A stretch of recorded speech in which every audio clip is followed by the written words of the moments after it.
Assalamualaikum warahmatullahi wabarakatuh. Perkenalkan, saya Muhammad Irfan dari Prodi S1 Sistem Informasi. NIM saya itu 0520815117. Di sini saya akan mengerjakan tugas 3 dari pemrograman berbasis desktop. Dalam tugas 3 ini kita memiliki 3 indikator, yaitu 1. Mampu mengimplementasikan konsep abstraksi dan atau inheritance. 2. Mampu mengimplementasikan konsep encapsulation, polymorphism, exception, input atau output, dan operasi file. Lalu yang ketiga, mampu mengimplementasikan materi-materi sebelumnya seperti struktur keputusan, struktur pengulangan, array, dan string. Dalam tugas praktik pemrograman berbasis desktop ini, kita memiliki tema yaitu pemrograman berbasis objek dalam studi kasus manajemen restoran. Dalam tugas 3 ini, kita diharuskan membuat suatu program Java yang akan digunakan untuk manajemen restoran. Program ini akan mencakup berbagai konsep pemrograman berbasis objek yang telah dipelajari. Dan aku akan menjelaskan tentang program yang telah aku buat, yaitu pemrograman manajemen restoran. Sebelum kita membuat program manajemen restoran, yang pertama-tama kita harus membuat satu folder khusus, karena dia akan bercabang dari si filenya itu nanti. Yang pertama kita harus membuat folder dulu. Misalkan contoh, ini hanya contoh aja, contoh pembuatan tugas. Ini adalah folder contoh pembuatan tugas. Lalu enter. Setelah di enter, kita klik panahnya biar menjadi ke bawah seperti ini.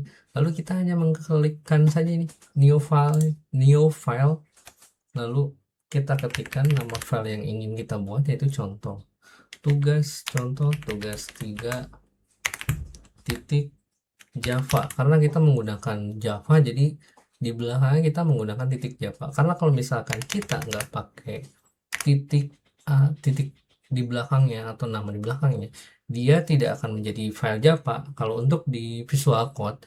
Jadi kita harus menggunakan titik Java seperti ini, nah dia akan muncul. Nah, itu adalah contoh dari pembuatan folder dan file yang untuk membuat suatu tugas yang diberikan. Di sini aku akan hapus dulu. Di sini aku udah buat manajemen restoran titik Java. Sebelum membuat suatu program manajemen restoran, di sini aku mengambil data library, yaitu import Java.io dan import Java.util. Nah, dalam tugas 3 ini, untuk soal nomor 1, yaitu buatlah sebuah kelas abstrak menu item yang akan menjadi kelas dasar untuk semua menu item dalam restoran. Kelas ini harus memiliki atribut nama, string, dan harga double, dan kategori string. Definisikan metode abstrak tampil menu yang akan digunakan untuk menampilkan informasi tentang item menu. Di sini aku udah buat, yaitu membuat abstrak class. Nih, ini adalah abstrak class dari menu item. Ini adalah abstrak class dari menu item. Dia ada nama, harga, kategori.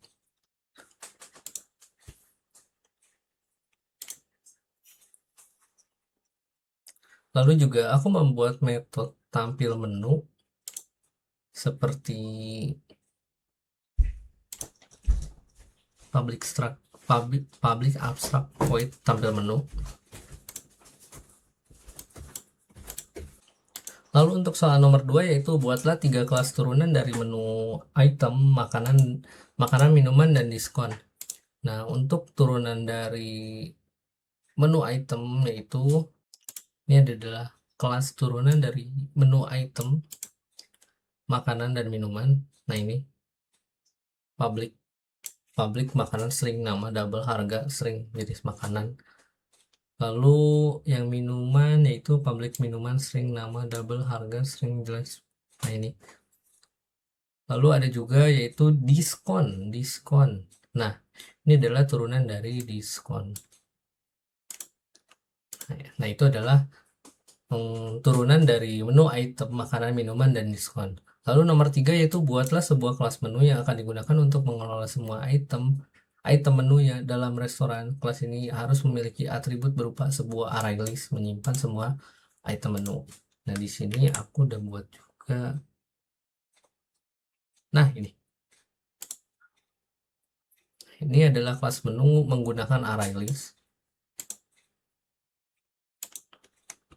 untuk menyimpan semua menu. Lalu buatlah kelas pesanan yang akan dibuat untuk mencatat pesanan pelanggan. Kelas ini harus memiliki atribut berupa array list untuk menyimpan item-item yang dipesan oleh pelanggan.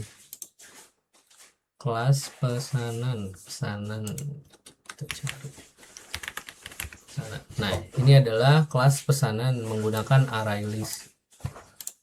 Lalu nomor 5, implementasikan konsep inheritance dengan benar antara kelas-kelas ini. Nih, kelas makanan, extend menu item, lalu prepare string jenis makanan. Nah, ini adalah contoh konsep inheritance. Lalu nomor 6 yaitu implementasikan konsep encapsulation dengan membatasi akses ke atribut-atribut kelas.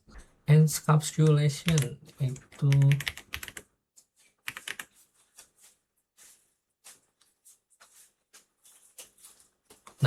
ini adalah konsep encapsulation, yaitu prepare string jenis makanan, prepare string jenis minuman, lalu prepare double discount. Lalu yang ketujuh yaitu penggunaan pengecualian exception yang mungkin terjadi seperti ketika mencoba mengakses item yang tidak ada dalam menu.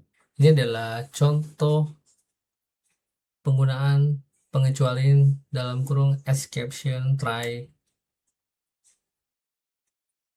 Dalam nomor 8 ini dan juga untuk nomor 8, program harus memiliki menu utama yang memungkinkan pengguna untuk menambahkan item baru ke menu. Ini program yang telah aku buatnya, aku run dulu. Nah, dalam nomor 8 ini kan kita harus menambahkan item baru ke menu. Misalkan di dalam menu ini ada makanan, minuman, atau diskon. Nah, kita klik saja di sini satu. Nah, ada makanan, minuman, dan diskon ya. Di sini aku sekalian juga ingin menambahkan makanan gitu ya. Di sini aku ingin menambahkan makanan ayam penyet misalnya, ayam penyet. Harganya sekitar 35.000. Jenis makanannya makanan best seller lah, misalkan best sellernya. Nah, ini menu makanan yang telah dibuat. Ini nama makanan yang telah kita buat. Lalu menampilkan menu restoran. Nah, di sini tampilan menu restoran. Nah, yang tadi itu kan belum kita save, jadi dia tidak akan muncul di menu restorannya. Kalau kita ingin menampilkan menu restoran, kita harus mengklik simpan dulu yang tadi menu yang telah kita buat. Simpan, nah lalu klik 2. Dia akan muncul menunya, makanan ayam penyet 35.000, jenis makanannya jenis makanan best seller misalnya itu kan. Lalu yang ketiga itu menerima pesanan dari pelanggan dan mencatatnya. Menerima pesanan dari pelanggan dan mencatat. Misalkan si pelanggan ingin memesan ayam penyet itu kan, kita cukup mengetikkan angka 3, terima pesanan pelanggan. Nah, di sini kan menunya cuma ada ayam penyet best sellernya gitu kan, ya udah kita masukkan best sellernya ayam penyet. Nah, ini lalu kita tampilkan struk pesanan. Nah, di dalam struk pesanannya itu ada ayam penyet harganya 35 dan totalnya juga 35 karena mesennya ayam penyet aja gitu kan. Lalu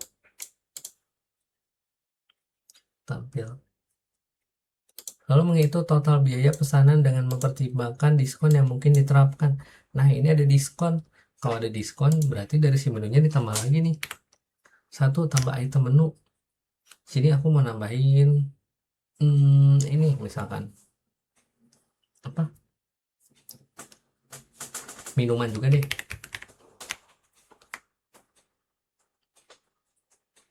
Minuman. Namanya misalkan es jeruk. Harganya 25.000 gitu.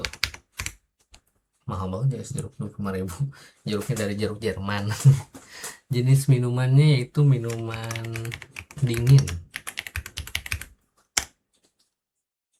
Nah, lalu kita ingin menambahkan diskon. Nah, di sini diskon. Kita tambahkan aja di sini diskon. Diskonnya diskon apa? Diskon pelajar. Misalkan yang belinya adalah pelajar. Besaran diskonnya 10% deh, soalnya kalau 50% takutnya bangkrut karena menunya cuma satu. Nah, setelah kita memasukkan diskon dan tadi menu apa minuman, kita langsung klik simpan. Nah, lalu tampilkan menu. Nah, dia menunya langsung ada 3, ayam penyet, es jeruk, dan diskon pelajar. Nah, tadi kan di soal nomor 8 ini menghitung total biaya pesanan dengan mempertimbangkan diskon yang mungkin diterapkan. Itu kita pertama terima pesanan pelanggan. Lalu memesan, masukkan nomor menu yang dipesan 1. Lalu terima lagi. Misalkan mau pakai minuman juga. Lalu terima lagi.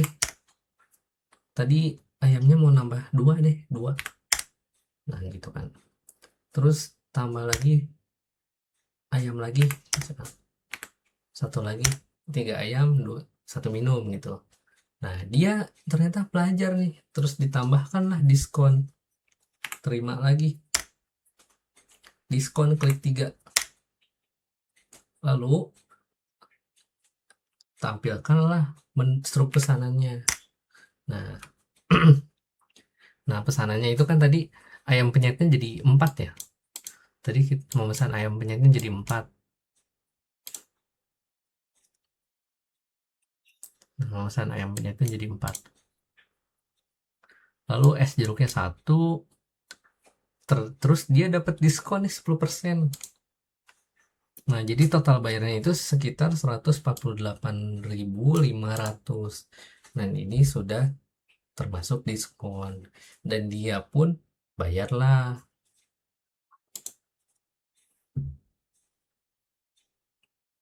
Nah, setelah bayar, kita menyimpanlah struknya. Set, gitu. Nah, nanti di sini untuk menu, dia akan muncul nih menu yang telah kita buat dalam bentuk txt.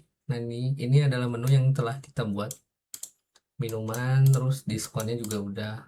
Lalu struk yang telah kita simpan, dia akan masuk ke sini. Struk. Nah, lalu kita keluarkanlah muat struk dari file. Nah, struknya muncul. Nah, sini kan menampilkan struk pesanan pelanggan ya. Sini sudah menampilkan struk pelanggan. Lalu keluar dari program. Nah, ya udah kita keluar gitu kan. Udah selesai pesanan, lalu implementasikan operasi input atau output dan operasi file untuk menyimpan dan membuat daftar menu dari sebuah file teks, dan juga menyimpan struk pesanan pelanggan dan memuat dari file teks itu yang tadi ini ya apa namanya, yang struk itu ya. Lalu gunakan struktur keputusan dan pengulangan sesuai dengan kebutuhan seperti saat menampilkan menu dan memproses pesanan. Dan dia kan akan muncul berkali-kali ya. Ini sudah sesuai dengan soal. Nah,